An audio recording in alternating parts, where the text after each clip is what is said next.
Weebs that moved to Japan, how did it go? There ain't no English subtitles, sad face.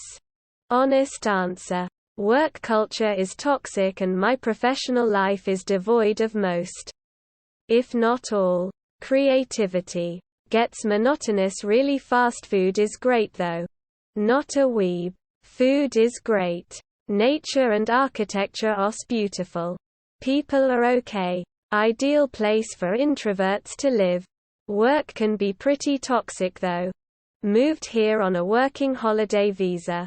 Found a job and got a working visa as a video game tester. Worked there for a year testing gameplay and verifying English localization of RR titles before they were released. Started dating a Japanese girl who also watches anime and plays video games.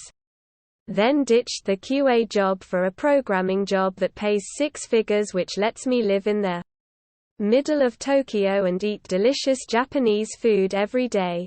Basically, the weeb's dream. 12-year-old me would have never believed it. Let's speak English. https://www.marykegel.com/ is comic artist and super weeb Mary Kegel's hilarious autobiographical story about working as an assistant English teacher in rural Japan. 0/10. Still haven't been isekai. I just keep getting told off by the police for jumping in front of trucks. Would not recommend. I wasn't a weeb. Exactly. But I moved to Japan for a year. And then to South Korea. In short, the vast majority of the foreigners, weeb or not, are bitter and angry. Weebs especially become bitter because they show up thinking Japan or South Korea is going to be this utopia of non-stop anime.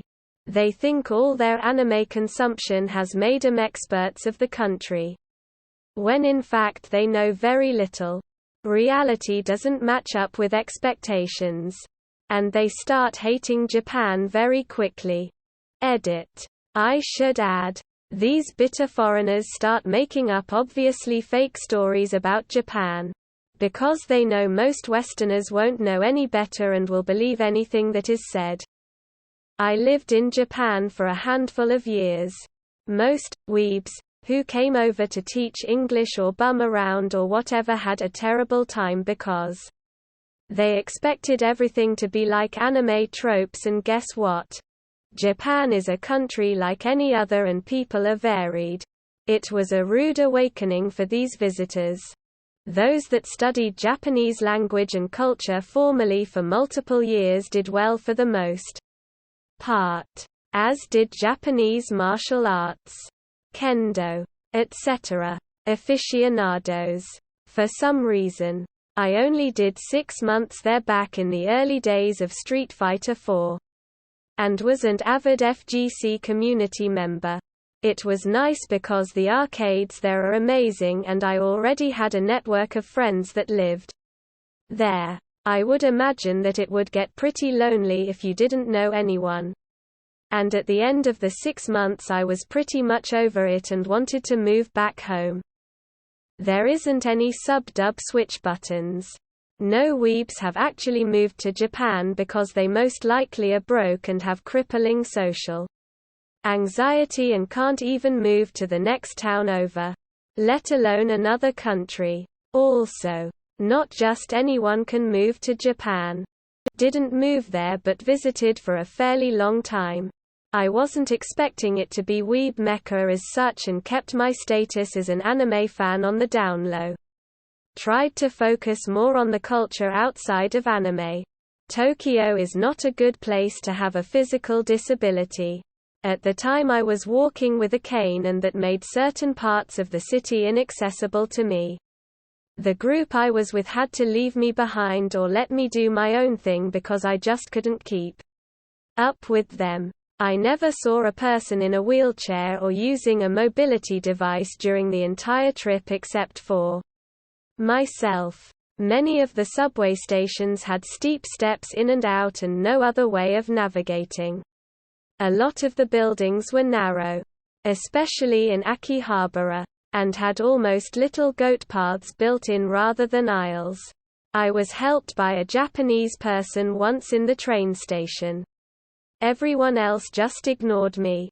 I wasn't looking for help necessarily, or I would have asked for it. But in any other country I've visited, people do tend to step in to help a lot if I'm visibly struggling, or they let me go in front of them so I don't have to stand in a queue. I've been to other places where the infrastructure is old or uneven. Prague, for example, and a bit of a chore to navigate with a cane. But it seemed to me like there was no thought at all in any of Tokyo's infrastructure for the disabled. Its saving grace was the capsule hotels, though. I booked into them twice to take daytime naps when trying to keep up with my group wore me out. Also, there seemed to be some confusion about vegetarians. At restaurants, our fluent friend ordered for us and specified that I don't eat meat, but I still ended up with meat in my food. In the convenience, my friends got most of our food from there to save money for more Weeb merch. It was borderline impossible to find food without meat. I survived for a while on bread and cheese, sweets and pasta until I could find a supermarket I could walk to get ingredients. I did find that people were nicer to me than they were to my friends. But I think it's because I was mistaken for Japanese at first glance and they looked like obvious foreigners.